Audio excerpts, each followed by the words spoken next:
Good morning everyone, and today we will going through sa ato nga pagahisgutan karon concerning sa mao nga some issues nga diin nag viral today, concerning sa usa ka anak ngadto sa iyahang inahan. And we know that usa siya ka gold medalist, and di na nato siya i-mention iyahang pangalan dinhi tungod kay everyone of us know about him.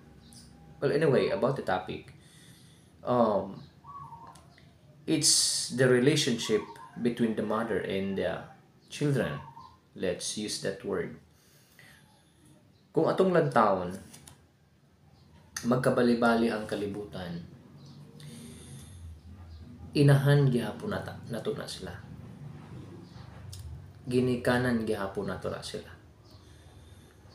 Dili nato pwede nga damayon sa mubo nga panahon or gubon sa mubo nga panahon ang intimate relationship between the mother and the children, their sons and daughters.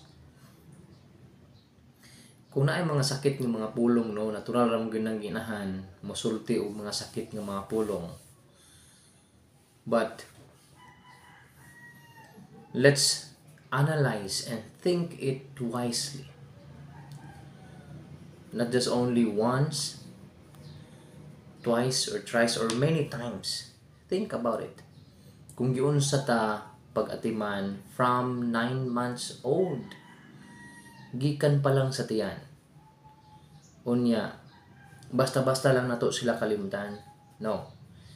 Anyway, as I do the research, orag naa na may gamayng alibyo sa ilahang nga relasyon, no, nga diin ang inahan na ngayon na magpasaylo ngadto siyang anak sa usa ka gold medalist. And I try to search some videos, wala pa man gyud tay nakita ang update until now kung nagkauban na gyud pa sila, but hopefully nga ma-okay na sila tanan. Kay ngadto kung atong lantawon magkabali-bali ang kalibutan, inahan gihapon nato na sila. Ito lang hinumduman, no, kung giunsa ka pag-atiman sa imong inahan. Kung ikaw karon na kay kalagot sa imong inahan, ayaw i-damay. Kung naa kay kasuko sa imong inahan, kay grabe mo mudagmal ang imong inahan sa una, grabe mo sultik sakit. Karon kung unsa ni naabtan nimo, ayaw sila kalimti. Kung naging successful na ka sa imong career, sa imong pangandoy sa imong kinabuhi, ayaw sila kalimti. Wala tay katungod nga mulimot nila. Ang atong katungod is pag-atiman sa atong kaugalingon, but we have no rights to forget our parents tungod kay from the start wala ta nila pasagdi. Unsa giingon sa pulong sa Ginoong Dios in Leviticus chapter 20 verse 9, "For everyone that curseth his father or his mother shall be surely put to death. He hath cursed his father or his mother, his blood shall be upon him." So, kinsa daw kuno tong wala na gaatiman, gatunglo, ga baliwala sa ilahang inahan. That's the point here. Ingon sa pulong sa Ginoong Dios, you are responsible. Responsible ka sa ilahang kinabuhi sa mong ginikanan. Wala mong hilain. Atong hinumduman mga kabatan-unan, mga listeners, sa mga suki nato nga nagapaminaw or nagasubaybay sa nga programa, wala may laing responsable. Kita yung mga anak. Dako kayo ng ulaw kung ang maging responsible ang gobyerno. Pangitaon sa gobyerno, asa man yung mga anak ang mabalikan kita kung magkinaunsa. Munang di na to kalimtan sila. On the other thing, in Galatians chapter 6, verse 6, 7, 8, ingon din sa pulong sa Ginoong Dios, what you sow, you will reap.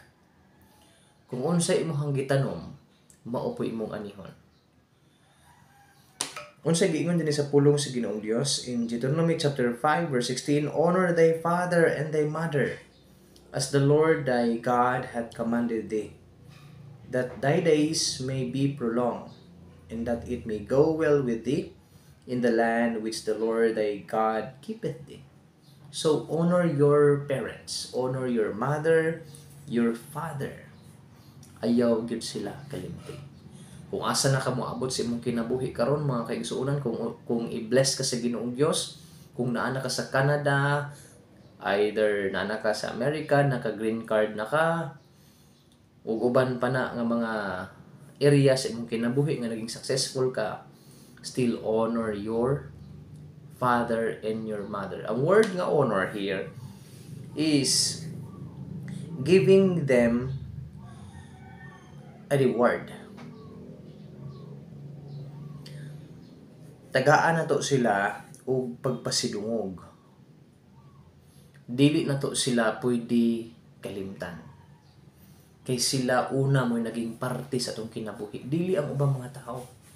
Ang kanang ubang mga tao, nahimo na lang na silang mga channel of blessing sa imong kinabuhi. But first of all, your parents, who's the one nga naga-cater sa imong needs from the start, nga mo'y gigamit sa Ginoong Dios. So di ta pwede magpagarpo nga diin ato silang kalimtan. So sa atong mga gapaminaw, either you are a mother, you're a father, hinumdumi itudlo gud kini sa inyong mga anak. Ipaabot gud nimo ni sa imong mga kabataan. And kung ikaw karon usa ka batan-on, whatever things you heard from them, ayaw gud na dibdiba, kay it is for you, para na sa imo. And one thing, ayaw ibaylo ang mubo nga panahon sa taas nga panahon nga pag-atiman nila sa imuha. Of course, no, wala ta kabalo no sa mga isyu nila dito sa usa ka gold medalist ug sa iyang mama. There are things nga nanggawas tungod sa kwarta, uban pa na, but whatever it is, still they are your parents. Still they are your parents. Munang di na to pwede sila kalimtan mga kaigsunan. So I know daghantag mga ikasulti niini, but that's only the thing nga diin akong masulti niini nga bahin. Ingon nga makita na to sa kamatuoran. And last verse in Ephesians chapter 6 verse 1, I want you to be reminded in this verse. Ingon niya, children, honor your parents in the Lord. In other translation, for the Lord, for the sake sa Ginoong Dios. Tungod nga naman, God give you life.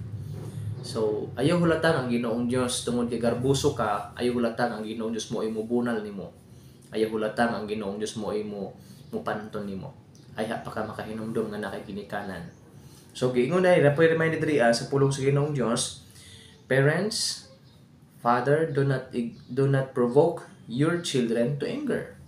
So, kita pod maginikanan mo na sigurong for the meantime, mga reaction na sila kasing-kasing, muna manluod sila na to, di na sila mapakita.